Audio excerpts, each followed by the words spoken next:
Welcome to Gutter. This is Will Sanchez.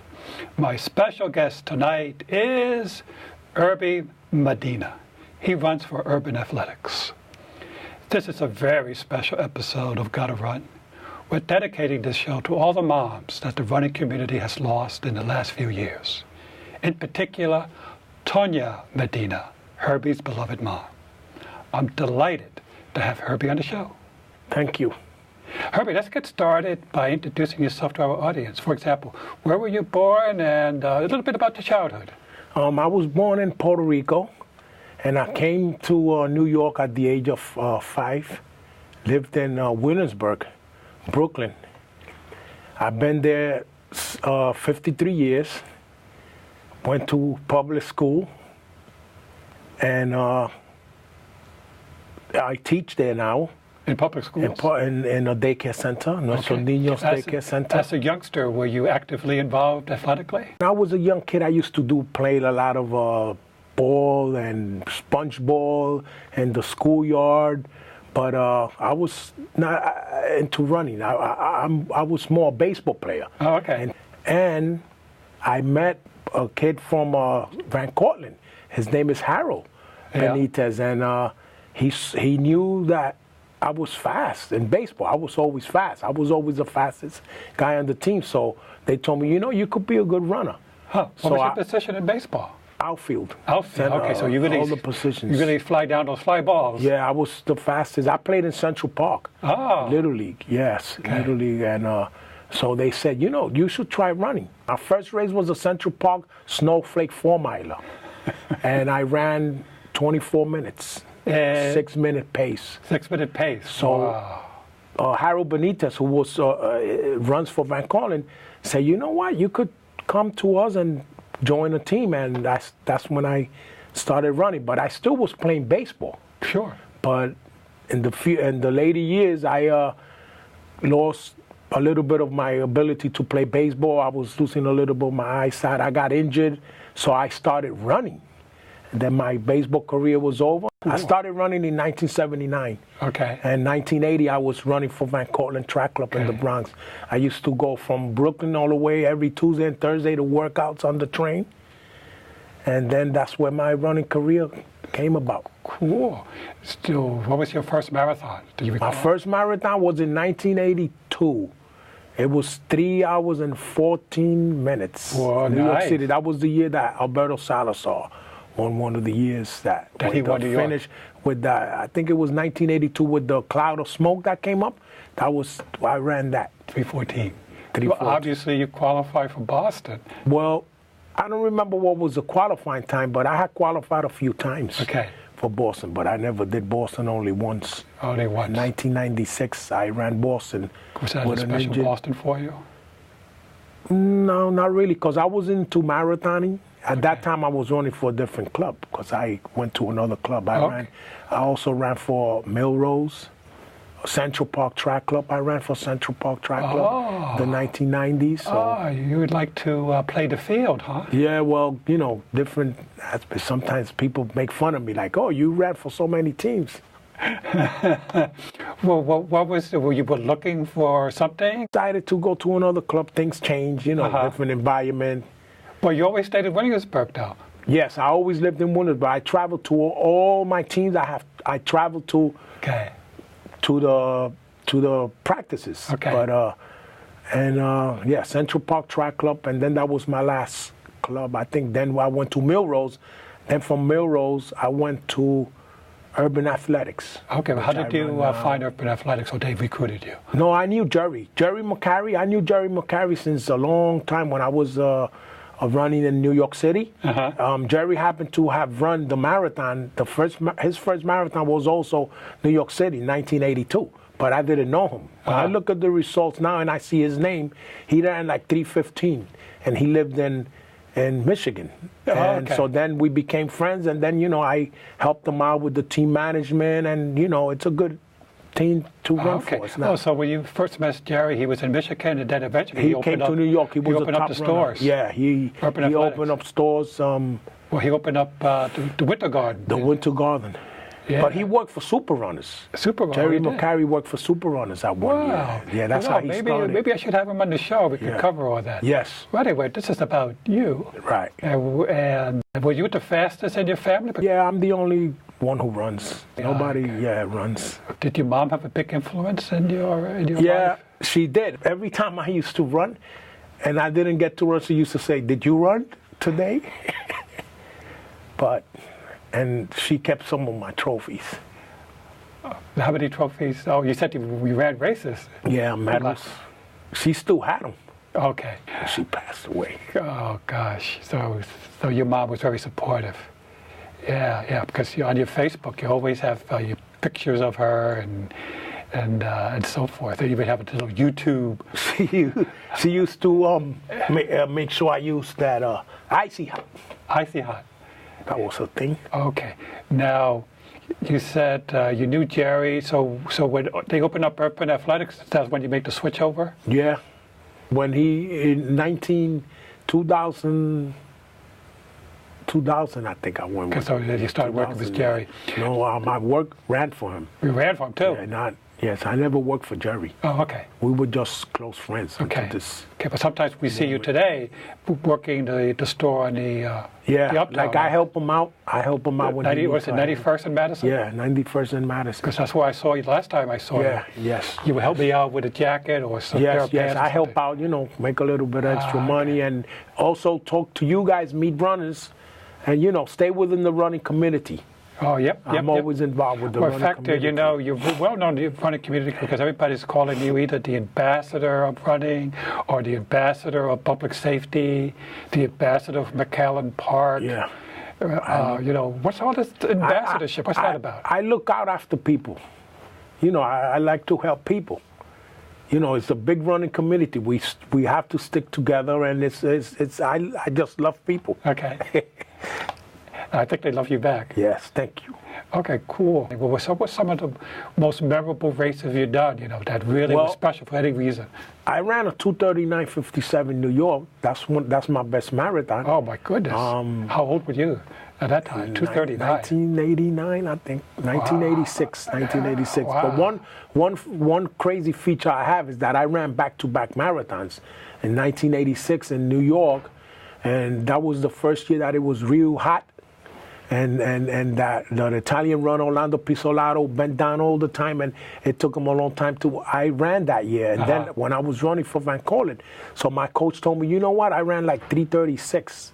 It was hot. Then he said, you know what, try running Marine Corps, because it was the next, in the old days, there was back-to-back marathons. It was New York City, then Marine Corps. So I went to the Marine Corps Marathon, and I ran a 2:50. So that's one of my feats. But usually my good feats was 5Ks, track. Oh, that's interesting. Races. What year was that when you did the back? The 1986. Because now Marine Corps is before New York. Yeah, it's in 1986. Wow. And so I guess New York was a training one for Marine Corps. Yeah, that's what my coach said. Bill Hill, he's still around. I still talk to him. What did you study in where you were? I studied early childhood education. I went to New York City Technical College. It used to be New York City Community College. Okay. I ran track for them. Okay. I forgot to tell you that. I was a quarter miler. Okay. From a relay, but no other events except that. Just the quarter mile. Only the quarter mile, 4x4 under relay, and I ran in the Armory when it was wood.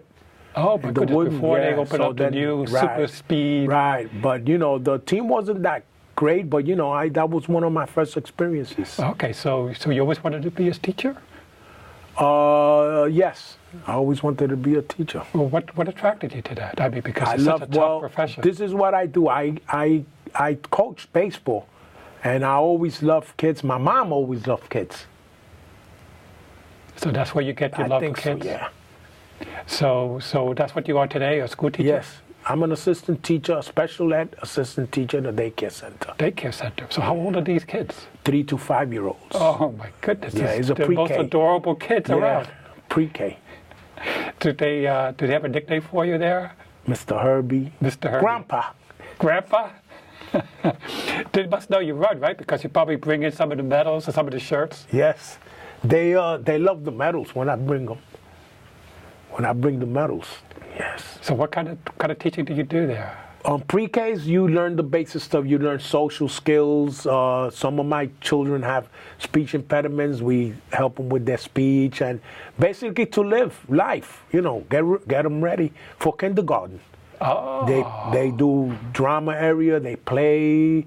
They have fun. You know, I usually do like a little with the boys. Do a little bit of fluff, play a little. You know, they like all that. Some of these kids don't have father figures. Oh my goodness! So going to school for them is a very special event, especially if you're the teacher for them. Do you have them for the whole day, or do you? Yeah, they 8:30 to 3:30. 8:30 to 3:30. So all the kids are there with you. Yeah, how many do you have? We have 16 children enrolled in the class. How many?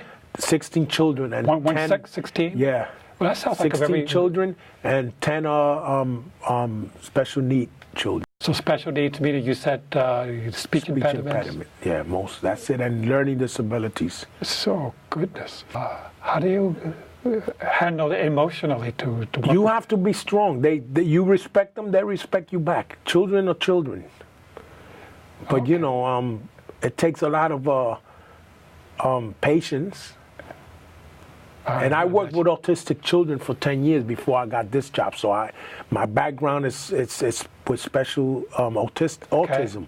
Okay. I still see some children that I taught. They're 20-year-old now. Okay. And I still stay in touch with them. Oh, cool. Mm-hmm. Have any of them taken up running? You know, because you no, one baseball player. Oh, okay, one baseball player. He goes to college. Great. Great. So you have all these kids like your own children. Yes. Oh, wow. They're I treat them like if they were my grandkids. I don't have grandkids. Well, that's why they call you grandpa. Okay. Well, before we talk more about your mom, was there any other memorable races? Did you do anything outside the country? I used to go to Puerto Rico a lot and run the San Blas, the Cuomo race that Van Cortlandt still goes to. Okay. I started that with a couple of guys going every year. I went to Puerto Rico from 1980 to 1986. My goodness, how long a race is 6 years. It's a 13.1. It's one of the toughest races in the half marathon. Yeah, it's called the San Blas, Cuomo. Oh, cool. Yeah. I mean, it's not cool. It's very warm in Puerto Rico. Yeah, but you know, I used to go. My grandmother lived there, so I used to go like a week before. Yeah. Because I wasn't teaching at that time, so I would go and acclimate. And stay in so what was your favorite food there? Oh, I eat anything. Rice and beans. My grandmother made chicken. She had chicken. She raised chickens, so we used to have fresh chickens. I have a picture with my grandmother. I think you've seen it on Facebook. I put a picture up with me holding a chicken and my grandmother next to it. I think you have seen that picture. I think you were wearing running clothing at the time, too. Yeah, that's the one. At first I thought, wow, they gave chickens as no, that was in Camuy, Puerto Rico. Wow. Any other countries besides Puerto Rico? No, that's about it. I thought I saw you. Oh, wait. I used to go to Bermuda because I was sponsored by American Airlines at one time. So I would pick a race and, you know, I would go and they would. But Sid Howard was from there, so we used to meet there. But Bermuda was a nice. I used to do the 10K and the 10K and then a half marathon the next day. But that was when I was 32 years old. I can't do that. Now that's in January, I believe. Yes. And Sid Howard. They had a mile race on Friday in Front Street. Front Street, and then you did the half marathon. Then Saturday was the 10K, and 10K. Then Sunday was the half marathon. Oh, so you did 3 races? No, I didn't do the mile. Oh, okay. I didn't do the mile. It's sort of the original, you know, Disney has the Goofy. Yes. This is the original. They probably got the idea from Bermuda because you've probably been doing it for a long time. Yes. All right. So we're dedicating this show to moms. I lost my mom last year. Yeah, I'm sorry in October. to hear that. Yes. The producer of today's show lost her mom last year. So, and recently I had Senator Perkins on a couple of weeks ago, and he lost his mom. Wow. So I got to send him my condolences. Oh, he's a wonderful man. So I'm devastated by all these losses, particularly my own mom. So you said your mom was very supportive, kept the medals. What else made her special? You're wearing her on your chest. Yeah, that's Toña. Mm-hmm. So what else made her? She raised us by herself. Now, what does that mean? 4 children. Oh, Okay. By Dad herself. left. She was a single mom? Yeah. In Puerto Rico? No, here. Oh, here. So you all came my mother and father separated when we were here.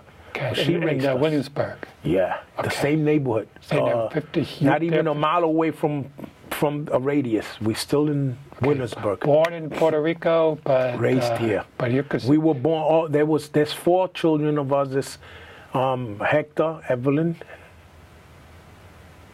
Esther. Evelyn was born in Puerto Rico. Okay, so you're the middle child? Yeah. I'm the oldest. The oldest. I was born in 1956. Oldest. So everybody looks up to you. June 12, 56. I'll be 59. 59. Marvelous. So everybody looks up to you. You're now the patriarch. Yeah. Oh wow, very cool. But my sister always gets around with me and calls me little brother. So your mom raised you. What kind of work did she do? She stayed home, but she used to be a singer machine. She used to do stuffed animals in the neighborhood, so we still pass where she used to work at. She was a professional seamstress. Yeah, but with stuffed animals. With stuffed animals. Like she used to be stuffed, put the ears. That was her. So we had a lot of stuffed animals at home. Put the ears in. That was the specialty. That was, in the animals, like bears or whatever. That's interesting. My mom was a seamstress too. I remember because she had a singer machine at home. The old singers. My mom had the yeah, that's what. Yeah. You too. Yeah, but then when the factory she was at, it was a regular machine. We used to go visit her. Yeah. And she used to take us out. My mom worked at Morey Lee near Howard Square, Manhattan, and she did wedding pieces. Little pieces for the wedding. Yeah. She was good at it too. I'm sure your mom was metal machine too. You remember the single metal machines? That's what they called them. Oh, cool. When after she retired from doing because my mom retired too. What kind of work did she do at home? She stayed at home and she watched children. Sometimes with her grandkids she would watch. Babysitter. Yeah. Do you have children? No. Yes, I have a Herbie Jr. Herbie Jr. 34 years old. How much? 34 years old. Oh, he's not a baby anymore. Yeah. As a matter of fact, my mom passed away July 17th, 2013. It was his birthday. Oh, geez. July 17th. That's really doubly hard. I know you keep honoring your mom because I think you wear a little pink. Is that in her honor? Yeah, and breast cancer awareness. I believe in that. Did she die from breast cancer? Yes. Oh, I didn't know that. That's what she did, yeah. That's How old what was she died. 75. Oh, she's very young. She was diagnosed stage 4. What? Stage 4. Stage 4. What age? It was late. 75. Oh, they caught it too late. Oh, jeez. Oh, man, I'm so sorry. Yeah. Oh. What happened was she used to, could I mention it? She used to fall a lot in the house. And she couldn't get up, yeah. So my sister said, you know what, there's something wrong. Like, let's see what's happening. So we took her to the emergency, Woodhull Hospital, which is a good hospital. They treated my mom good. Everybody says it's not a good hospital, but they treated her good. And then they did tests on her, and, they left her in the hospital. They took an MRI on her stomach, and they said there's something wrong here. What was happening that she had stage 4 cancer, and her cancer was spreading in her back. Oh, so she was weak. So she used to fall down and couldn't get up because she was... so she stayed in the hospital. We spent her birthday, Mother's Day in the hospital. That was in May. And in June, which is another bad day, June 12th, my birthday, they called me and said that she had cancer. They diagnosed it. On your birthday? Yeah, June 12th. So these 2 dates, June 12th and July 17th, my son's birthday. Oh, gosh. Oh, but she's in a better place now. Yeah. Everybody is. So is your mom. Yeah. They're all together now making... my mom used to make pasteles. Yeah, my mother used to be a good cook. She used to make alcapurrias. So the story with my mom was that she was brave. We took her home, hospice. So she died at home. At home. She didn't die in the hospital because the doctors told us there was no sense of doing chemo. We didn't want to have her go through that. That's so terrible. She got home, and we spent time with her.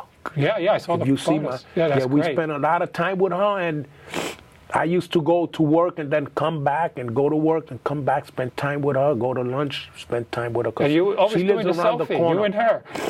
She loved it. I mean, She lived always around put the two thumbs up. the two fingers. One time she went like this to us. I don't want to. But it was fun. It was fun. She was saying, screw cancer. My mother, like, I had a therapy for her that when she was in the hospital and she wasn't feeling good, I would make her angry, and she would get angry, and it would lift her up, believe it or not. Really? Yeah, so one time she got angry, and she did that. It's called finger. the bird. Yeah, to you. But it was fun. It was fun. Oh, man. Okay, so I know you keep honoring her with the races. What's some of your future challenges? One race that I always do is I go to New Britain in May 9th. I go to New Britain and run a breast cancer race, breast health initiative. It's called a run park race. It's run in the park. It's for breast cancer for people in Connecticut. I run that. I dedicate all my running to her. And then in September I do the race for cure, Comey, and I also do all the races. I do stair climbs. Oh, you like the Empire State Building? No, I did the WTC 4 building last year. In April 4th. It's the WTC, one of the World Trade Center building, number 4. Really? I didn't know they had a race up this. They do that April 4th. I do that. And I also help other people cope with family, like when they lose their moms. I speak to them a lot. Now I could say it on, because I think my mom left me strong enough to tell people that take it easy, and she gave me that strength to talk about to whoever loses their mom. Okay. I give them advice, and they take it. And I feel it, that she left me with that strength. With that gift. Yeah. It is a gift to be able to talk to people about like I break down a little, but I still be strong. Of course. It's very difficult. Certain moments when I think about my mom, and I break down. So you just have to be strong, because, like you said, they're in a better place. Yeah. And we'll see them sooner or later. We're all going to see them. Yeah. That would be great to. They're just waiting for us upstairs. They're looking over us and hopefully keeping us out of trouble, and we keep on the straight and narrow. Wow. So you dedicate all your races, so you do most of your races in supporting the breast cancer awareness. Breast and cancer I have awareness. A It looks like you go anywhere. Connecticut, if there's one in some other part of the country. I wanted to do one in Boston, but it's still a bad time. All right. Is there anything else you want to make sure we cover today? With my situation with my mom, always call your mom. You never know. That was in the, I believe, in the Oscars. I said it too. Yeah. That guy who won I think Best Supporting Actor. Call your mom, call your dad. If you're lucky enough to have a parent or two alive on this planet, call them. Don't text, don't email. Call them on the phone. Tell them you love them and thank them and listen to them for as long as they want to talk to you. Well, like sometimes I feel like I should have called my mom more.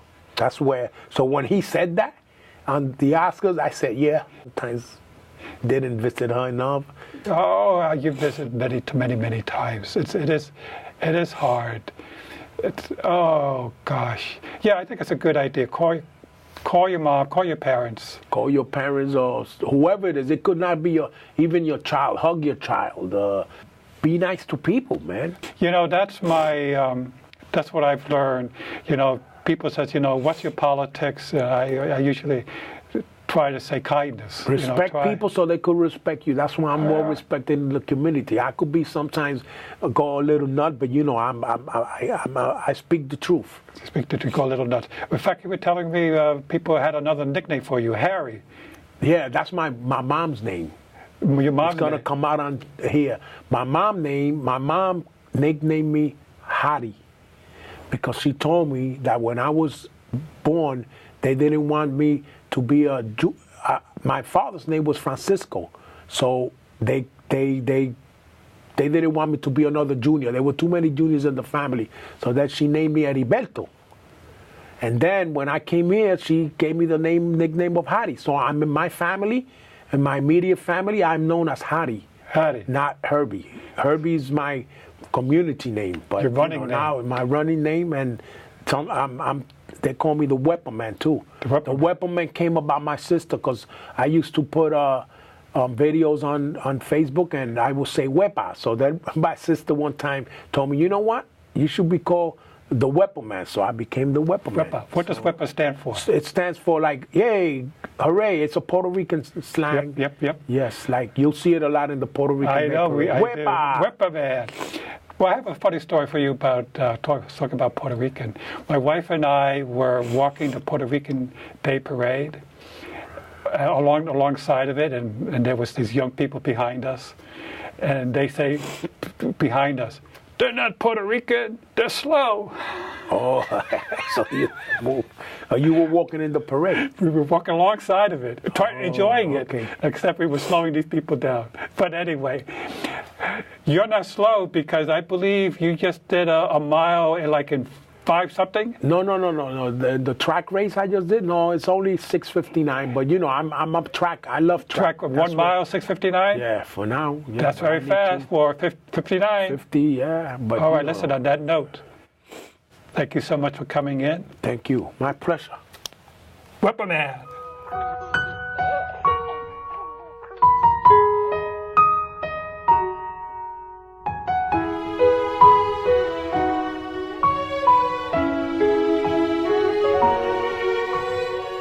Fue la primera voz que susurró mi nombre. Fue la primera mano que rozó mi piel. Percibí su ternura aún estando en su vientre. Hoy quiero que escuches algo que quiero decir. Que mi canto es para ti. A mi bendición.